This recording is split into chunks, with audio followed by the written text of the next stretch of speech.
Welcome back, guys. I know it was a bit late in the day and we didn't really do an unboxing to this, so we'll kind of give it a unboxing appeal video type thing.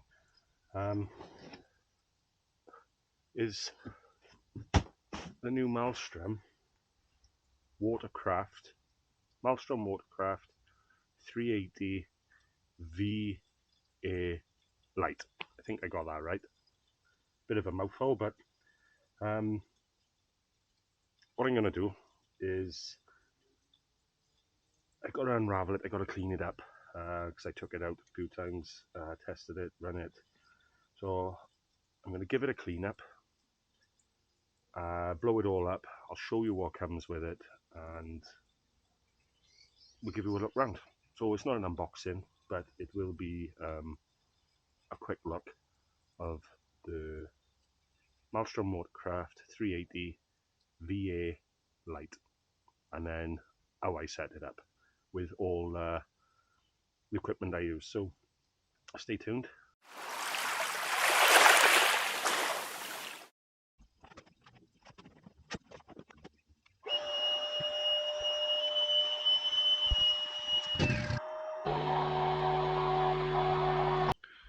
So guys, here it is. Here's my setup.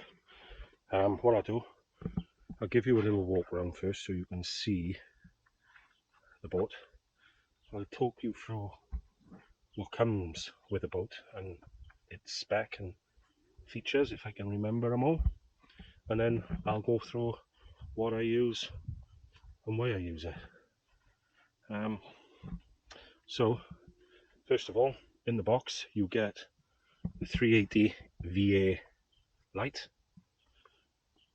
You get 2 paddles, you get a puncture repair kit, you get 2 benches, aluminium benches, you get 5 meters, I believe, or 10 meters of mooring line, which is usually tied around the handle on the front, and you get a 3-year warranty and a handbook manual. The tubes are 45 centimeters diameter. It's made from a Darren 1100 0.9 PVC. The total length is 3.8.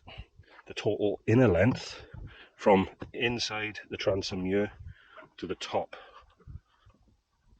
the bow here, is 2.84 meters.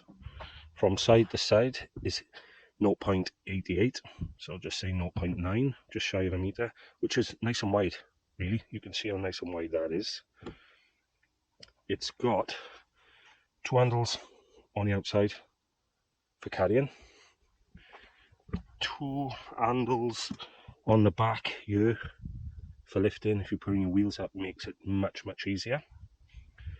It's got 2 grab handles at the front, so if you've got someone that's like sitting up here or the kids kneeling up here, they can hold on here. We have a bow roller, the powder coated stainless steel handle here, and toe ring. Nice handle. I prefer them. I see some boats have like the handles we got on the side there here, but the metal one is stronger and it is easier for using an anchor brace or a harness, anchor brace / harness as I call it. And we got a rope ribbon strip here. As you can see, I've already used this and it does its job. Got a D-ring patch here. It will need more of these, I feel. Talk about that a bit later. I think the black and grey, the new design, opposed to the white and blue, is much nicer and more attractive. Don't you feel? I certainly do. 5 chambers. So you got 1 here, got 1 there, There's another one here for the front, and then 2 for the floor. It's got a pressure relief valve here, and in the puncture repair kit that also comes with in the box, you've got your pressure relief valve key on the back. So yep, and how then pressure relief valves work is you pump that one up to pressure first after you've put some air all in, but that one goes to pressure first. So then anything from these tubes or that tube pushing on the top tube baffles. If it gets over pressure, then it releases air from there. It's got a valve drain, a gate drain plug there. Although no matter where they put that, to be honest, unless you're tipping the boat up, you know, it has no purpose in my opinion on these air decks. The best thing you can get for these is cut a Coke bottle in half when you're out to scoop the water out to throw out, because these types of floors are very wet. The floor is what you would find similar to a paddleboard. There is no undertube protection there, but there is a bit there. Now, also, you've got the protection along the back there as well, where the floor meets the transom. And yeah, obviously, the reinforced glue in there on the transom and the tube. I'd like to see some underside protection there, just to give you a bit of peace of mind. But then would it be called a light? That's something to think about. But as you can see, that is the underside. Like I said, these are heat welded and glued. The old boat is heat weld and glue. The toe rings, double glue patched there. Is it double glued? I'm not sure. Or is that just one patch? Same on the front here. Black, powder coated. That's my fault, because I done that yesterday with that. And this bump strip, which is good for your accessories, which I'll show you later. But yeah, that's the underside. Now let's get them cleaned up and flip them over. So you've got 2 positions to put your hose. You can either stow them here on top of the tubes or inside there. Now it depends how you ride. Some people sit in a tube, some people sit in a bench. If you are a tube rider, then store them inside. If you sit in a bench,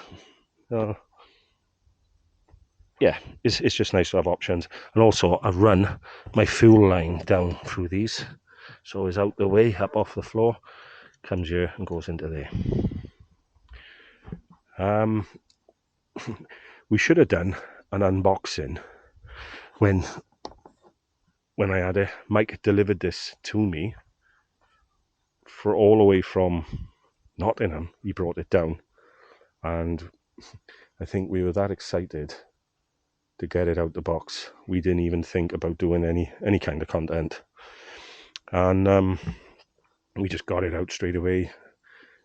Had a few hours chewing some fat over it, and what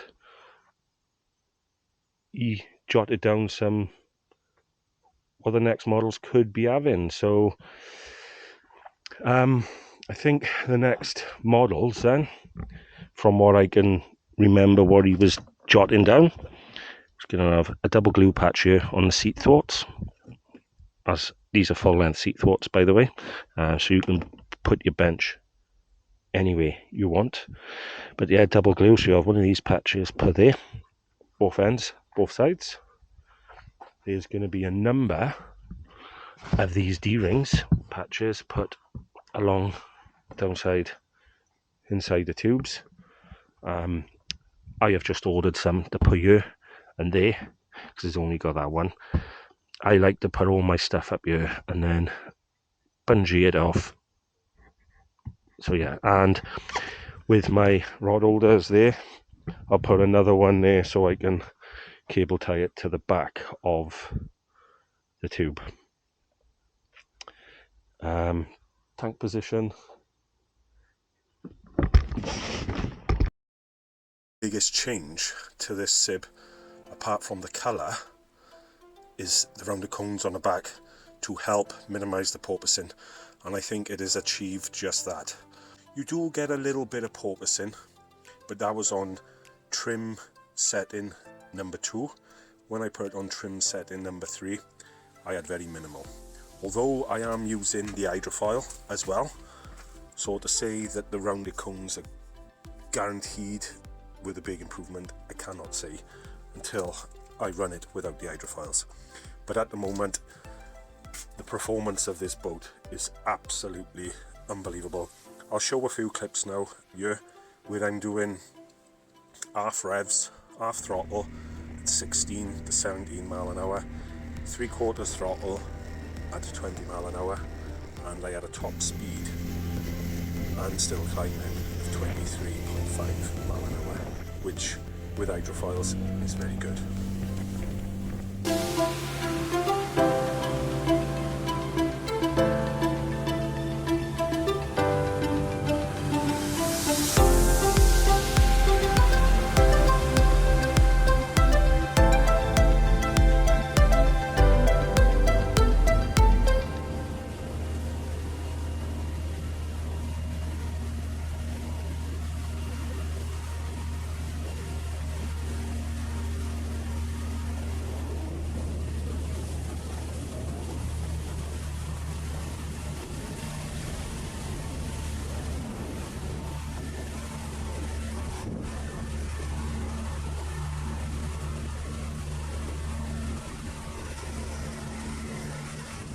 Of what I use. So we'll go from the back. We have got a Suzuki 20 horsepower with a 10-inch prop. I've put hydrofoils on this now for this season, just to see what performance gains I may get. I'm not after a top speed, I'm after a more cruising speed. I use the vevor 500-pound wheel, 500-pound weight rated wheel. That's what I use on you. I will be changing these, although these are good tyres, in soft sand, they are not the best. They're not the best. So, and this boat is going to be mainly used in venues where they're going to drag it down over soft sand or pebbly beaches. They just grip the sand and just, yeah, like a dirt bike. So I will change them. I Railblazer side ports and Railblazer mounts, I nut and bolt them straight through because I will be drifting for taupe. I don't want a risk of screws being pulled out and losing your rod holder and your whole kit. Obviously one in each side. Depending, yeah, look at that, needs a clean. I haven't cleaned that at all since last year, but I got a range of Icon rods. I got the 12 to 20, 6 to 12. Depending where I'm going, will deter which outfit I use. I got the Regiment 3 Pro boat there as well. They mainly come with me if I am drifting for taupe. And I'm going to say bigger fish. That's what the plan is this year. On the bench here, we have a Railblazer mount here. So if I'm solo, I sometimes put my fish finder here, camera mount or drinks cap. The chair, now that is a cracking chair. How good it is will be, saltwater erosion will tell, but for comfy, it is great. What I will say though, I haven't strapped him up. It could wobble. It does wobble back and forth, but it's not too bad. If you were probably under 15 stone, it'd be perfect. But if you're over 15 stone, put this together, get yourself a little piece of wood to go the same size as these. When they're together, for that to sit on, and just ratchet strap him down with them, and it's perfect. Absolutely perfect. On the next bench, I got another starport, again for either a camera, drinks holder, fish finder. Currently, I have my 360 on there. Over there, I have my fish finder, and the battery goes in here, along with I have a drogue, a puncture repair kit there, and in here I carry some emergency nav lights. So you never know when you might need them. And also in there is a lightweight waterproof jacket. Here is my rod holder, again with Railblazer starport. This is not a genuine Railblazer one, by the way. This is an AliExpress special. That's a genuine one. That's an AliExpress one. Also 3 rod holder, and on here we have a few conflict Penn inshore conflict. So this is the £50 one with a Penn Pursuit 4000, I believe. Yeah, that's a 4000. That's going to be my top rod for this year, and I'm going to try and get top on here. This one is the 30 grammer, I believe. Is this a 30 grammer? 40 gram conflict with a slammer, and this one is a 21 grammer, my favourite one, with a spinfish. Cracking outfit, and these rods are only 40 quid, I think, in the local tackle shops at the moment, and that's why I bought them. Brilliant bit of kit for the money. 40, 45, depending where you get them from. Bow bag. Now, it depends my method of fishing, whether I use this or I take an anchor bucket. But in here will be basically everything that I need. Food, waterproofs, anything that can go in there to keep the deck free. And if I'm drift fishing or lure fishing, you know, that'll be there. This is my anchor brace or harness. Now this is a 12mm double braided hoop, double-sided. What I mean by that is that. So you can put a carabiner on each side and clip them in, and then got your hook for your anchor or your drone or your harness. So if you want to make it an harness, clip it in there and pull these through, and then that's your harness to carry down the beach.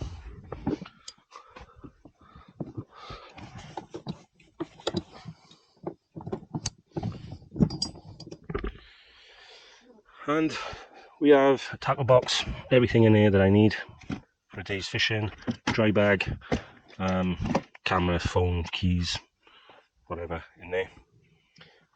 My fish finder, I use a Lowrance Eagle 7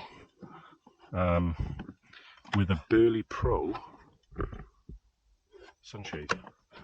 Now that does save the battery, because you can turn the screen brightness down and utilize the shade, and you can still see the screen. But that screen on here now doesn't get affected by sun glare.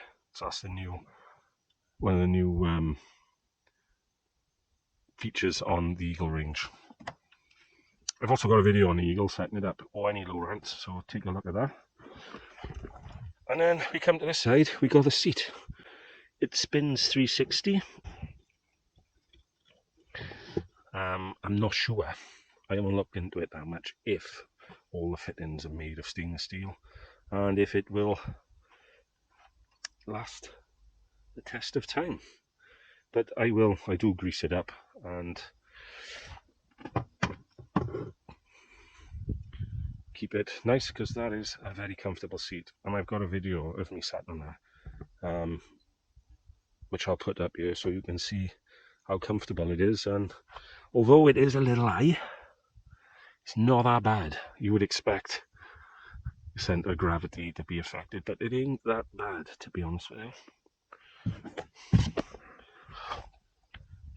But yeah, guys, excuse the mess in the background.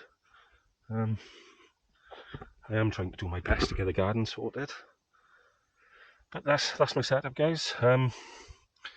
Obviously, VHF is better around your neck than on the side. If you fall in, it's no good on the boat, is it? So yeah, I got a wet bag pushed on my neck. I hope you like it, guys. I hope you like it. I do. Let me know what your thoughts are of the new Maelstrom 380 v-lite and how I've set it up. The next video will be of the C-Pro 3.1 heavy duty and the Parson 8 horsepower, putting together and running the Parson for the first time in the tank. That was impressive. That was very impressive. So keep your eye out for that video. I haven't finished editing that yet, but keep your eye out for that. And hopefully, guys, this weather will continue to stay like this. Well, mainly the wind. The wind stays there. We need to get out on the water.